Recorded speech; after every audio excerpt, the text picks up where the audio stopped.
All right, everyone, fresh off the release of her new album, Heart Theory, I'm so excited to be joined now by country singer Lindsay Ell. Lindsay, how are you doing? Thanks for joining us. Andrea, thank you so much for having me. It's so good to be here. I'm doing amazing. I am so excited for this album to come out. I have worked so hard on this music the past 3 years, and I just cannot wait for the world to hear it. Yeah, I mean, fans are pumped. And let's talk about the new album. Let's dive right into it. It's really creative. You go through each stage of grief. And you've said in the past that this is sort of accidental. So when did you realize that this was the direction that you were going to take it? You know, I was about halfway through writing this record when I realized I was writing these songs in order of what I'm processing right now, you know, this time of my life that I was going through. And I'm a huge nerd about a lot of these things. I read up about, you know, personal development a lot. And I was like, how cool would it be to write a concept album around the 7 stages of grief? We go through constant moments of transformation through our lives. And as humans, we need to process those stages of our life in different feelings and emotions. Amazing. I love that it was just this accidental thing and then you turned it into this thing that's really beautiful. On a more serious note here, something I love about you is you can have really fun songs and also you get very deep. On a serious note, you released the track Make You back in July. And it was the first time that you opened up about your experiences with sexual assault. You also created the Make You movement. What has the response been like to the movement and to the song, and how has giving back helped you heal? The response to Make You has been absolutely incredible. You know, I decided to talk about my story for the first time because, you know, I went to this place called Youth for Tomorrow 3 years ago, which is an organization that deals with youth specifically aged 12 to 18 who have been victims of sex trafficking and rape. And it was the day after leaving that visit where I was like, man, if I don't talk about my story right now, I'm holding back the opportunity of helping other survivors, specifically kids, but also grown adults, because I feel like this happens more in our society than we want to admit. Ignorance is bliss a lot of times, and I feel that by raising our voices for good and for standing up for what we believe in, we have the opportunity to help a lot of people. So I decided to write the song Make You, and the response, Andrea, has just been insane. If I open up my DMs right now, I've had thousands of fans reach out to me, sharing me their own stories. And, you know, I feel so empowered and I, you know, bless them with their own courage to be able to even do that. And I was able to launch my own foundation, the Make You movement, from the song Make You.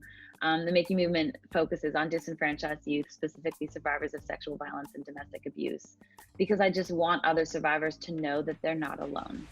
That's amazing. And also you're helping so many people, and they do now have someone to look to and see and realize that they can get through this just like you, and you're a very strong person. So I think it's so wonderful that you're doing all of this.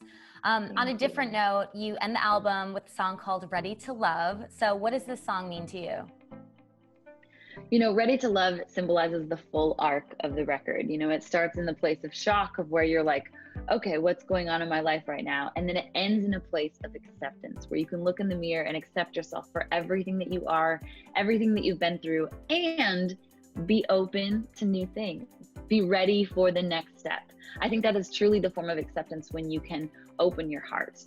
It's a hard thing to do when, you know, after we've been through working all of these difficult things in our lives, but when you can fully open your heart, you know you have turned that corner. You can wake up breathing a little bit deeper and open to new things. And I truly feel like I'm in that spot right now.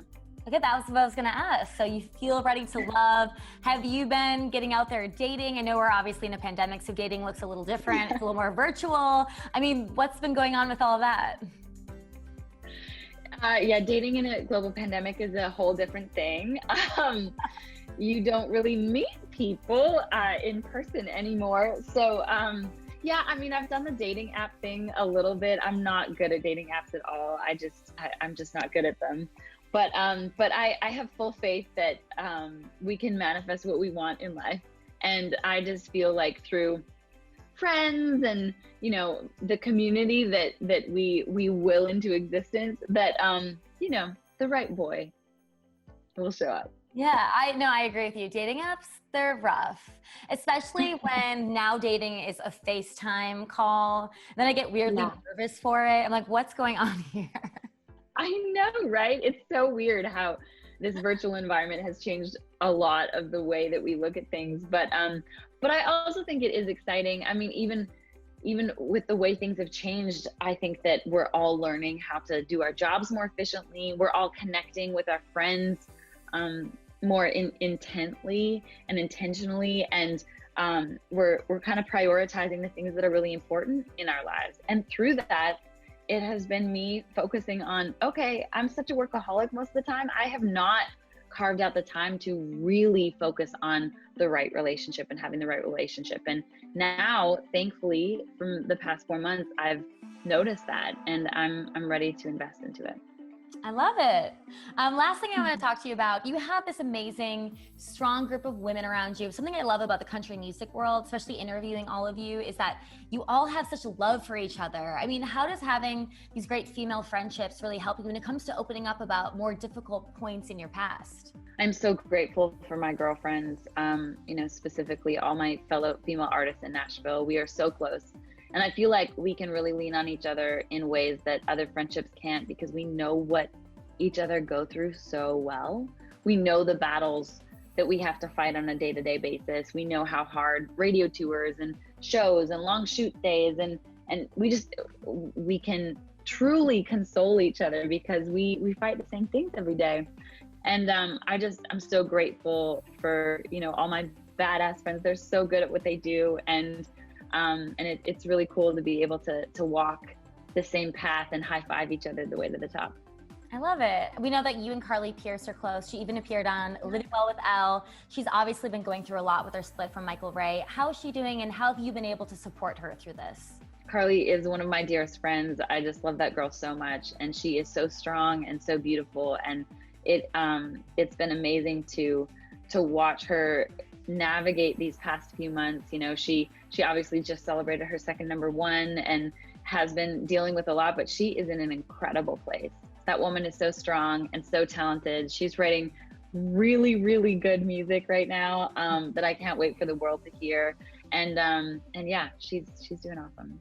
Amazing. Well, Lindsay, thank you so much for joining us. It's always such a pleasure to talk to you. Congrats on the new album. And everyone, make sure you check out her newest album, Heart Theory. It's available now.